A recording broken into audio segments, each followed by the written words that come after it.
Welcome to the Tiger Men's Lacrosse Report. I'm your host, Spiro Marikas, along with the head coach of the Tigers, Sean Nadlin. And last Saturday, the Tigers ventured up to the Jersey Shore to take on the Hawks of Monmouth.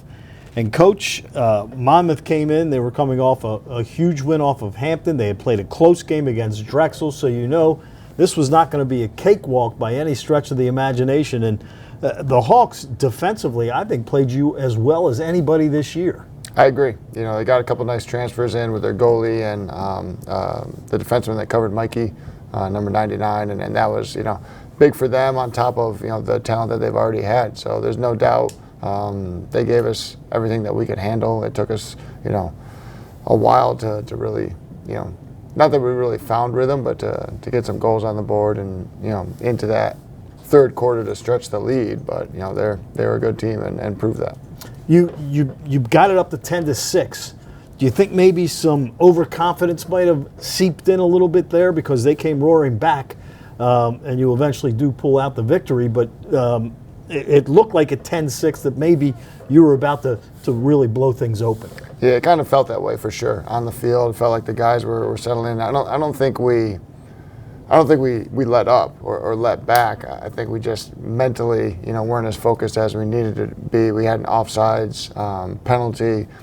We had the ball in offense, and we had too many guys on the field because we weren't paying attention at the box, doing a good thing there. We ended up going two-man down, for them to get a goal against us there. So, and they're an opportunistic team and a team that we knew could score goals and wasn't going to go away. They were, as you mentioned, they were in, CAA games up to this point and able to battle, and credit to them, they stayed in the fight even though they were down 4 and things were starting to go our way. They chipped away and got it back. A couple bad mistakes for us at the end of the third allowed them to get 2 more goals to get it within 2 going into the fourth, and just enough of a breath to stay in it.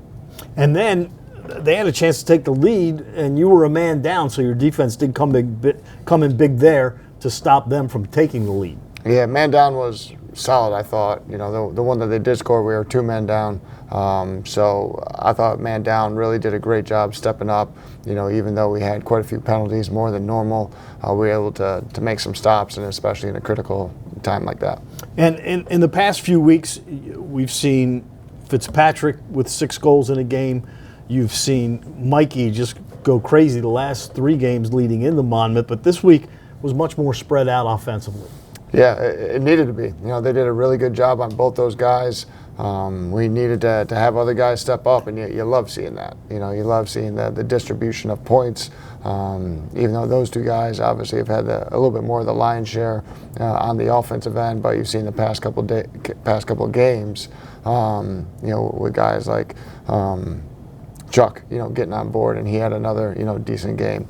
Rooster really was big in that fourth quarter, getting the 2 goals to get us over the top there against them. So different guys on the offensive end stepping up and doing well. Ryan Schreier, big transition goal, then he gets one behind from X in that third quarter to give us that little bit of jolt to again get us that momentum back on our side. So other guys, being opportunistic of the attention that maybe Mikey and Ronan are drawing, which we know is important for our offense to be successful.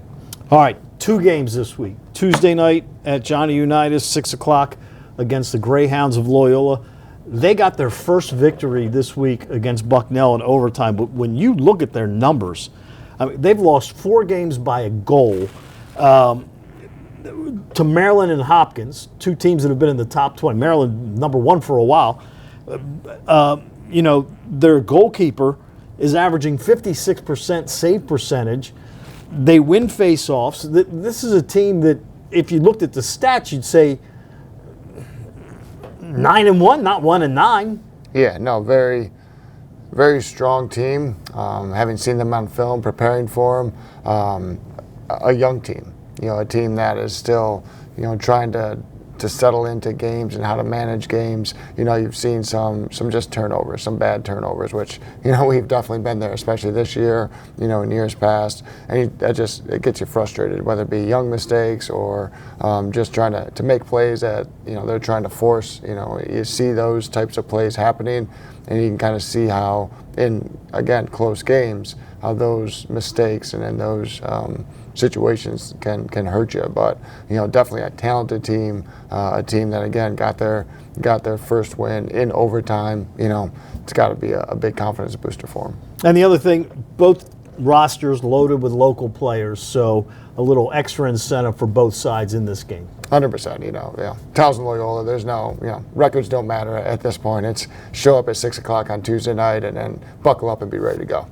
All right, and then Saturday you take on Hampton, and you look, and Hampton's goalkeeper, Ben Q, he's got 152 saves. That's pretty amazing.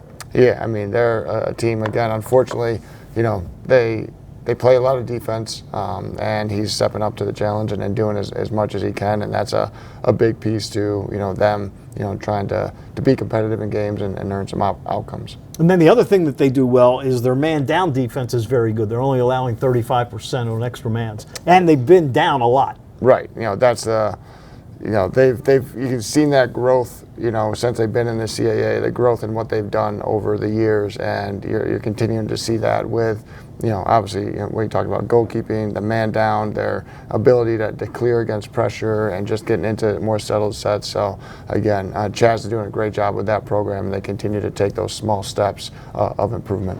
All right, so the Tigers, 2 games at home this week, 6 o'clock Tuesday night against the Greyhounds of Loyola. Glenn Smith and I will have it for you on TowsonTigers.com. And then Saturday at noon against Hampton as the Tigers try to get to 5-0 in the CAA. At noon, Monumental Sports, TowsonTigers.com, and Flow College. So for the head coach of the Tigers, Sean Nadlin, I'm Spiro Marikas. Thanks for tuning in to another edition of the Tiger Men's Lacrosse Report.